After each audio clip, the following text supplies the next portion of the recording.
30 দিনের কাজ করে নেওয়া যাবে মাত্র একদিনে। যে কাজটা করতে সবচেয়ে বেশি কষ্ট, সেই কাজটাই 30 দিনের কাজ একদিনে করে নিব।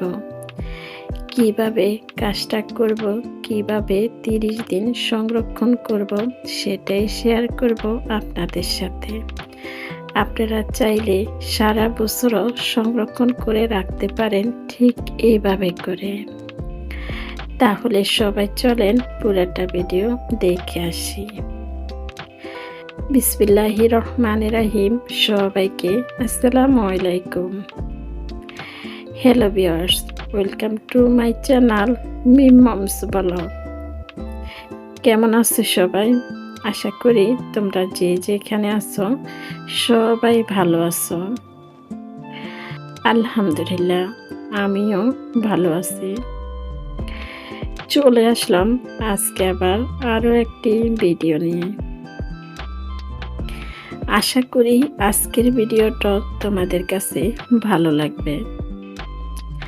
ভিডিওটা যদি ভালো লাগে একটা লাইক দিয়ে সবাই আমার পুরাটা ভিডিও জুড়ে থেকে দেখে যেতে পারো।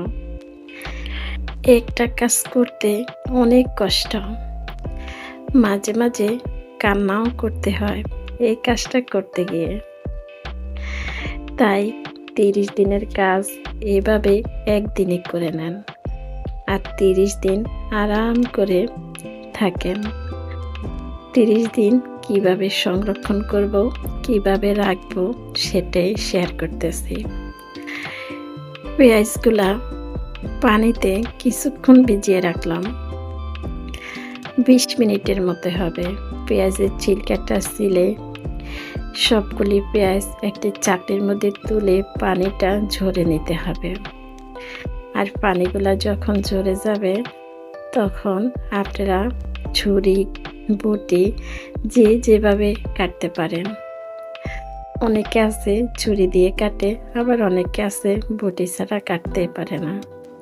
তবে আমার মনে হয় এত পেঁয়াজ ছুরি দিয়ে নয়, বটি দিয়ে খুব তাড়াতাড়ি কাটা যাবে।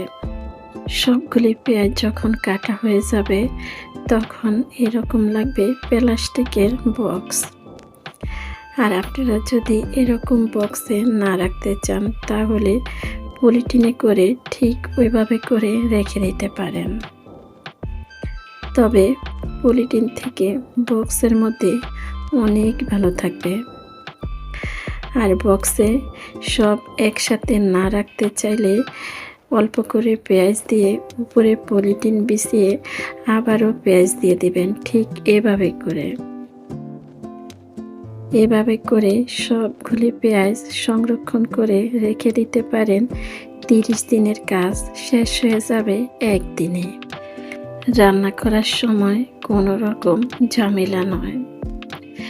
একটা করে বক্স ফ্রিজ থেকে কিছুক্ষণ আগে নামিয়ে রেখে রান্না করার সময় খুব সহজে রান্না করে নেওয়া যাবে। তাই কোনো রকম ঝামেলা রান্নার সময় না করে আগে থেকে এরকম পেঁয়াজ সংরক্ষণ করে রেখে দিতে পারেন। এখন চলে আসলাম রান্না করতে। চুলার মধ্যে একটি কড়াই বসাই দিয়ে দিব পরিমাণ মতো তেল। তেলটা গরম হয়ে আসলে দিয়ে দিব পেঁয়াজ কুচি, গরম মশলা, কয়েকটা কাঁচামরিচ। এগুলি একটু বাদামি কালার করে ভেজে নিতে হবে পেঁয়াজটা। এবার দিয়ে দিব আদা রসুন বাটা, জিরা বাটা, একে একে গুঁড়া মশলাগুলা, হলুদ গুঁড়া, মরিচের গুঁড়া, ধনিয়া গুঁড়া। মুরগি রান্না করতে যা যা মশলা লাগে সবগুলি দিয়ে মশলাটারে ভালো করে কষিয়ে নিতে হবে। শুকনা মশলাটা যেন পুড়ে না যায় তাই অল্প করে একটু পানি দিয়ে মশলাটারে আরও ভালো করে কষিয়ে নিতে হবে। দিয়ে দিব স্বাদ মতোই লবণ। এবার সবগুলি মশলা কিছুটা সময় নিয়ে কষিয়ে নেব। আমার ভিডিওটা দেখতে দেখতে আমি জানি না তোমরা কে কে আমার সাথে এটুকু পর্যন্ত চলে এসেছ।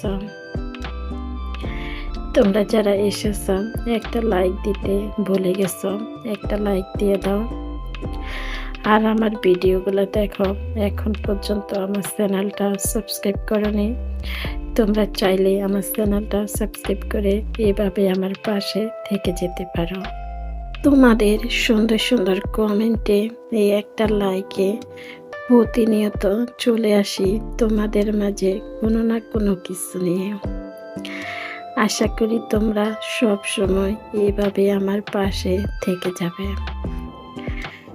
তোমরা যদি এইভাবে আমার পাশে থাকো তাহলে আমার সামনের পথ চলা আরো সহজ হয়ে যাবে।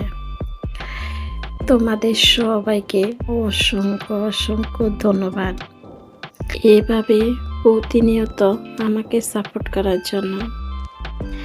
তোমরা যদি এইভাবে আমার পাশে থাকো তাহলে আমার সামনের পথ চলাগুলা আরো সহজ হয়ে যাবে। তোমাদের সবাইকে আবারও জানাচ্ছি অসংখ্য ধন্যবাদ। আমার ভিডিওর মাঝে, আমার কথার মাঝে যদি কোনো কিছু ভুল হয়ে থাকে সবাই ক্ষমায় দৃষ্টি দেখবেন। কথা বলতে বলতে মশলাগুলো ভালো করে কষিয়ে নেওয়া হয়ে গেল।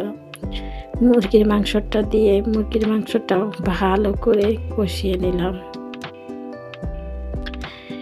এইভাবে মুরগি রান্না করলেও অনেক মজা হয় খেতে।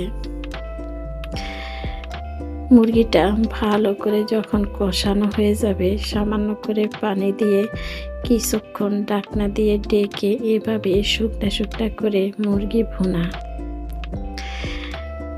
উপরে কয়েকটা কাঁচামরিচ দিয়ে জিরা ভাজা দিয়ে এবার নামিয়ে নিতে হবে। খুব সহজে রান্না হয়ে গেল।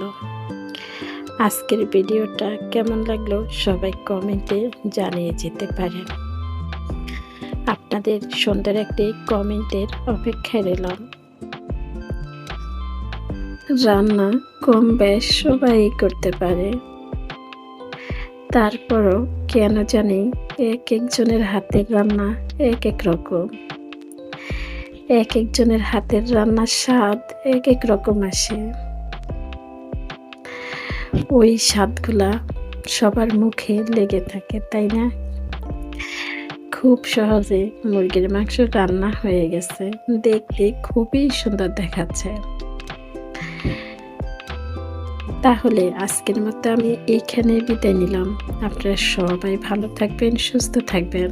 সবার সাথে কথা হবে পরবর্তী ভিডিওতে, তাই সবাই ভালো থাকবেন। সবাইকে আল্লাহ হাফেজ। আসসালামু আলাইকুম।